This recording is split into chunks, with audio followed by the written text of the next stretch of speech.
Hello you guys, welcome back to my kitchen. My name is Brianne from the blog Prudent Balance, and I need to make some more granola. We are running very low, so I figured I would show you guys my go-to recipe. This honestly is the best granola recipe in my opinion. It does utilize sourdough starter, but I will also show you guys a way that you can make a version without sourdough starter. So first things first, I'm gonna go ahead and preheat my oven to 300.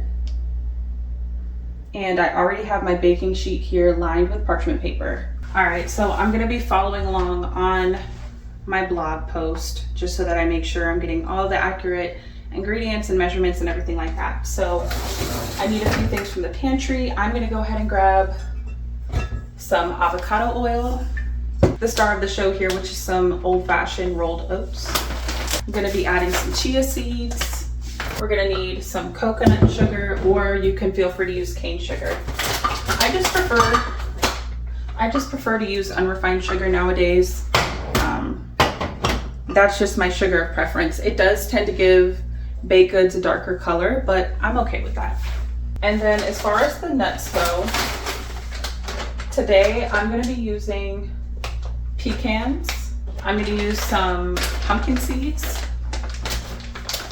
and I'm also going to be using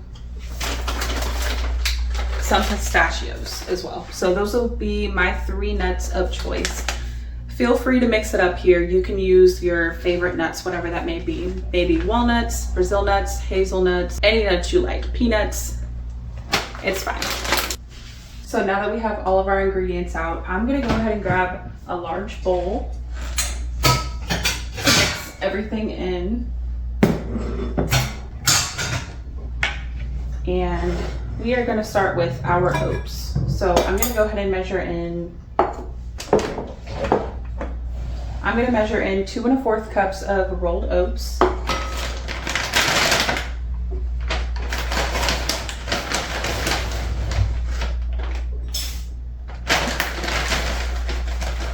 And because of the texture of rolled oats, as opposed to an instant oat, which has been more processed, the texture is going to be a lot different. So when it comes to making granola, you always want to go with old-fashioned oats.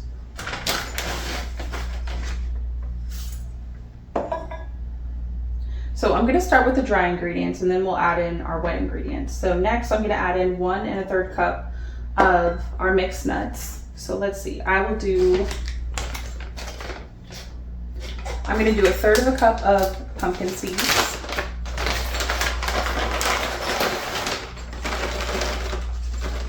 I love the color that pumpkin seeds add to granola. I also love, of course, the flavor, and the crunch that it gives is definitely great. And then I'm going to go ahead and add 1/2 cup of our pistachios. I love pistachios, and this is actually I believe my first time using pistachios in a granola recipe. So I'm super excited to see how this tastes. I know it's going to be delicious because pistachios are definitely delicious. So I'm going to add in 1/2 cup of our pistachios, and then I'm going to finish off with 1/2 cup of our pecans.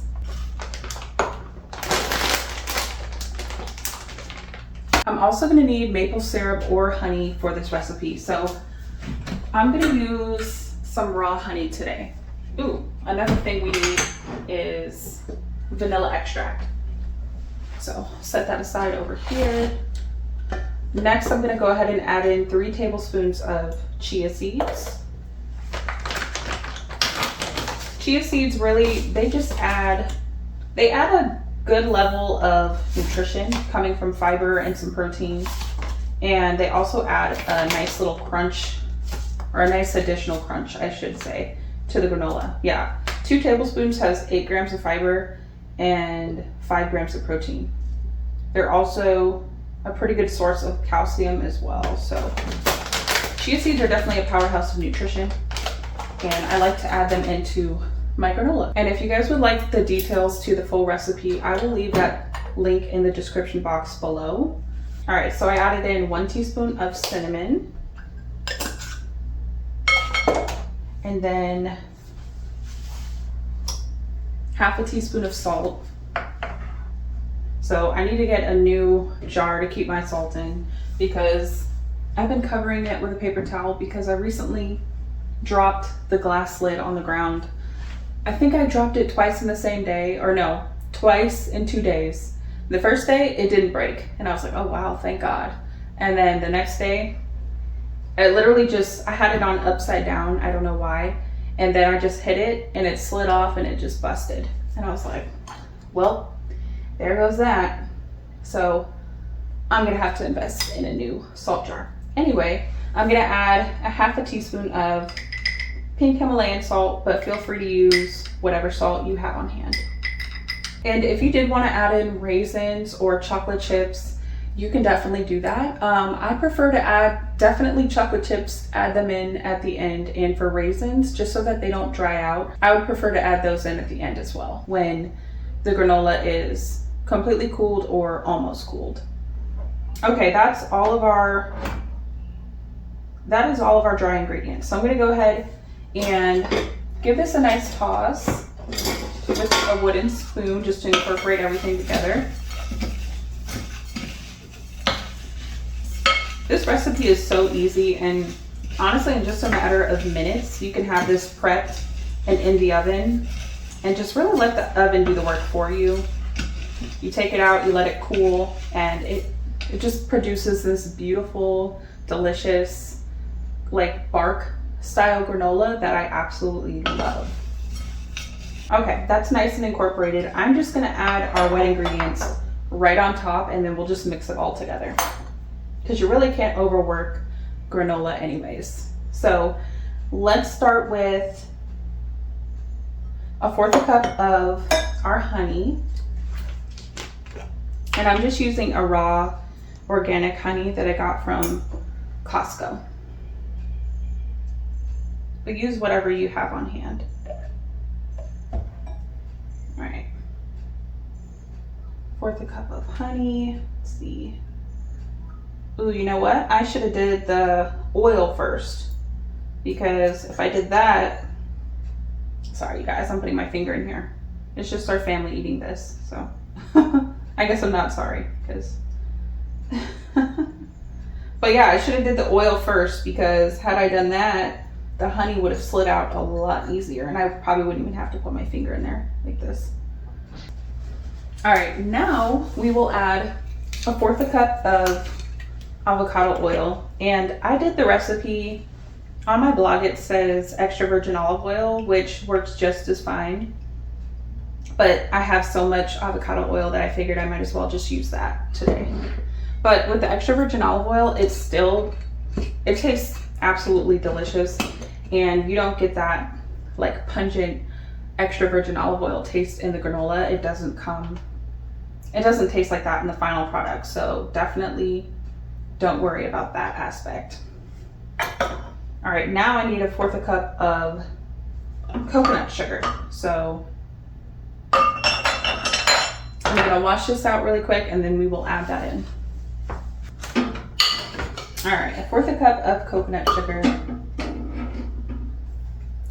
And like I said, coconut sugar is my sweetener of preference. If you guys want to use cane sugar, go right ahead. It'll measure out just the same. It's a 1-to-1 ratio and that'll work just fine. All right, now we're gonna add in, and I guess technically you could have mixed in the sugar with the dry ingredients, but I didn't really think about it. Okay, we're gonna add in 1 tablespoon of vanilla extract, and this is a 1/2 tablespoon, so 2 of those. I'm running low on vanilla. Definitely gonna need to get some more. And let's see, we did our salt, cinnamon, oil. Okay, and then last but not least, so if you guys wanted to just do the regular version, no sourdough, then just stop there and go ahead and mix everything together and then continue on to the next step with me. But if you guys want to add in sourdough starter, which is what I'm going to be doing today, we're gonna go ahead and add in 1/3 of a cup. And I just fed mine this morning, so it is active, bubbly, and ready to make some bread with if I wanted to, which I do need to make a loaf, but I think I'll make one tomorrow. Whether it's discard, maybe it's been in the fridge for a few days, or maybe you just freshly fed it, it really doesn't matter because we're not going to be leaving it out to ferment or anything like that. Although you could if you wanted to. Technically, I don't know actually if you could do that with granola because I don't think that'd be enough moisture. But anyway, this is so bubbly and beautiful. Anybody else love the way a freshly bubbly, freshly fed, active sourdough starter looks? Every time I see it get super active and bubbly, I'm just like, oh, it's so beautiful. So I'm just gonna add that right on top. Just scraping the rest out with my finger. And let me know down in the comments, what's some of your guys' favorite things to put in granola? Let me know, I'd love to hear your guys' variations that you go to. Maybe some favorite combinations, because I am a huge granola fan. Whether it's just having it with some milk in the morning or afternoon for a snack, or on top of like a yogurt parfait with some fresh berries and a little drizzle of honey. You really can't go wrong with having granola in the house. It's the perfect, energizing, nutritious snack and super easy to make. So I'm gonna rinse off my hands really quick and then we're gonna just mix everything together, get it nice and incorporated. Okay. It's looking a little messy over here. So before I mix this, I'm just gonna clean up a bit. We are working with very little counter space in this kitchen, which is okay. God is teaching me how to steward it well, but definitely gets cluttered super quick. So I'm just gonna take a minute and get everything a little bit cleaned up right now.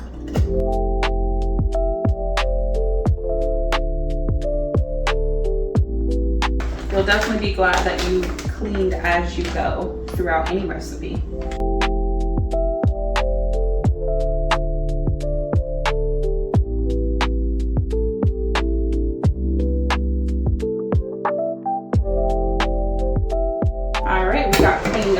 So let's go ahead and give all of our ingredients a nice mix.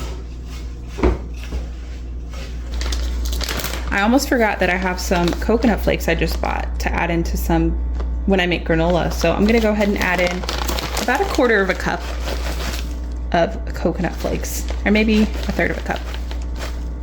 Just eyeballing it. Now that's completely optional. You definitely don't have to add in coconut flakes if you don't want, but I've been wanting to add in this, so I'm just remembering it. So now we're just gonna give everything a nice stir, make sure it gets evenly coated with sourdough starter, our sugars, the oil, vanilla, all that good stuff. All right, I got my baking sheet here, and y'all, I ran out of parchment paper, so I found a couple pieces that we just recently used. I wiped them off and it's fine. We gonna make it work. I'm gonna have my husband get some more on his way home tonight. So spread out some parchment paper, preferably one piece so that it doesn't split through the middle, but we'll make it work. And we're just gonna dump it all in the center.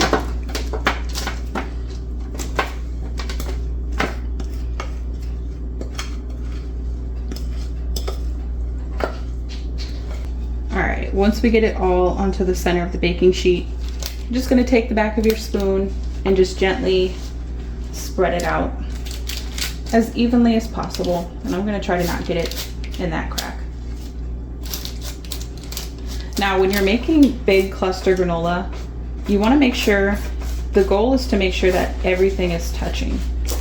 So if you wanted just like smaller clusters of granola, it doesn't really matter if everything is touching.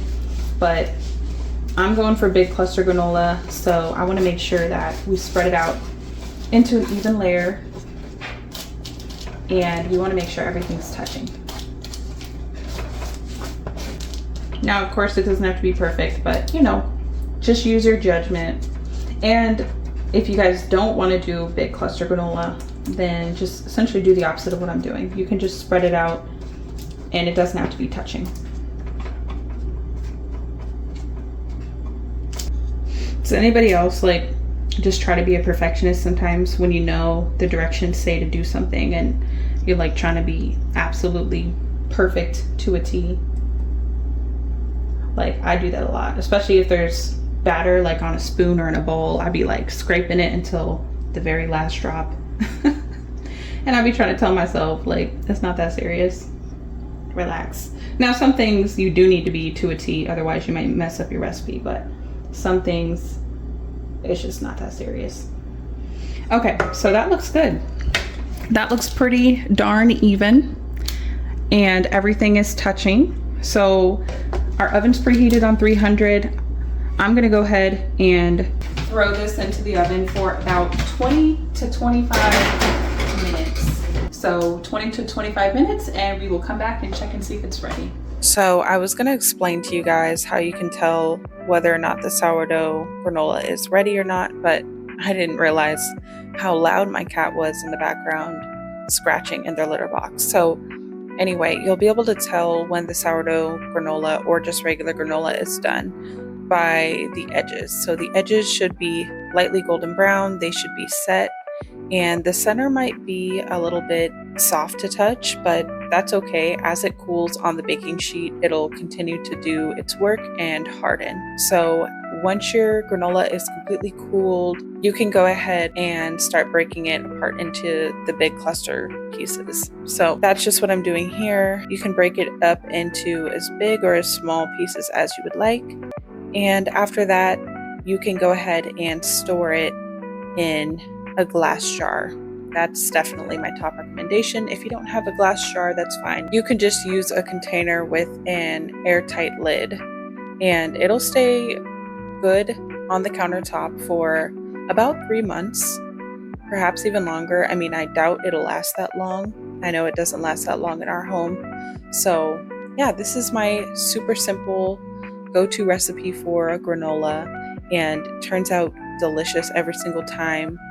Like I said, I love how you can just switch up the variations every time, so it kind of stays new and fresh and exciting and always delicious. If you guys like seeing videos like this, please go ahead and give this video a thumbs up, and I would love if you guys considered subscribing to my channel as well. And I will see you guys on the next one.